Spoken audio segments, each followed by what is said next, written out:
Today, family and close friends will say goodbye to Baltimore County Executive Kamenetz. He died suddenly early yesterday morning after going into cardiac arrest. The candidate for governor was just 60 years old and leaves behind his wife Jill and their 2 sons.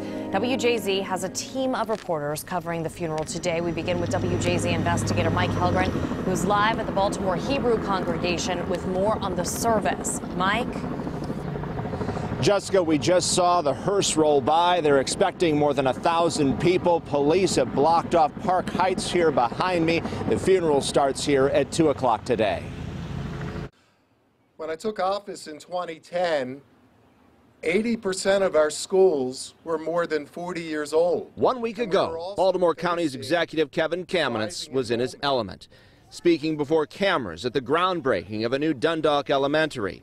Kamenetz was going nonstop, running the 3rd largest county in Maryland while campaigning for governor. Then, early yesterday morning, he went into cardiac arrest. Despite the best efforts of doctors, firefighters, and paramedics, he was pronounced dead at 3:22 a.m. He watched his diet. He was religious about what he ate. He exercised. He got regular checkups. He did everything by the book. And people were shocked, and there were a lot of tears and disbelief. I mean, when someone who seemed to be in the peak of health yesterday isn't with you today, it's just a shocking thing, and it's difficult to absorb. Kamenetz spent almost 25 years in county government, on the council, and as county executive, a steady rise. He helped redevelop Sparrows Point, was proud that he never raised taxes and spent money to build new schools. The whole idea here is to build schools for the future, for this next generation. Kamenetz is survived by his wife Jill, his sons Dylan and Carson, and 4 siblings. His family asks that donations in his memory be made to the American Cancer Society. And he will be buried at the Baltimore Hebrew congregation. That is later today. There'll be a number of road closures, including parts of the Beltway and 795. Live in Pikesville, Mike Helgren, WJZ. All right, thank you, Mike. Now, Rick Ritter joins us from the procession route. Rick? Denise, Kamenetz dedicated his life to public service. He built a close-knit family. Everything he did was with Baltimore County in mind, and people remember that. They picked up on that. They will not forget that, and hundreds are expected to come out here today for one final goodbye.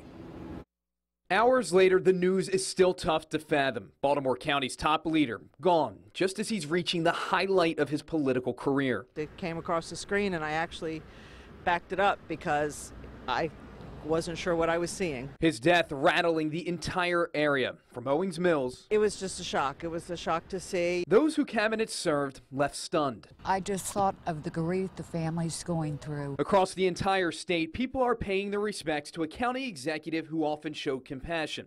A moment of silence at the Orioles game Thursday night sends chills. As we pause for a reflective moment of silence in memory of Kevin Kamenetz. Others cherishing the memories, reflecting on the impact he made in their community. We saw a lot of changes because of Kevin in Pikesville, and I think we're going to miss that a lot. Along with his fight for children and providing them the best education. He put the air conditioning into schools, they've expanded on the schools. A legacy of public service that will fuel Baltimore County for years to come.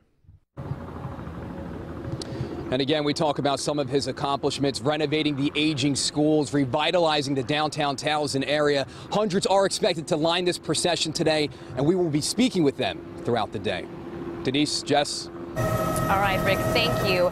So expect traffic delays, as Rick mentioned, due to those road closures for the funeral procession. Captain Jeff Long joins us at Park Heights and Slade Avenue with more on those closures. Captain Jeff.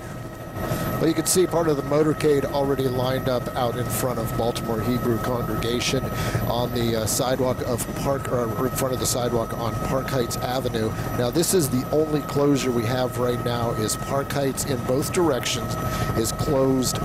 North side at Slade Avenue and the south side at 7 Mile Lane. So plan ahead and try to avoid this area, and we'll have more later on with the actual procession. Reporting live from Chopper 13, I'm Captain Jeff Long. Back to you. All right, Captain Jeff, thank you. And stay right here with WJZ. We'll have live coverage of the funeral starting at 2 o'clock.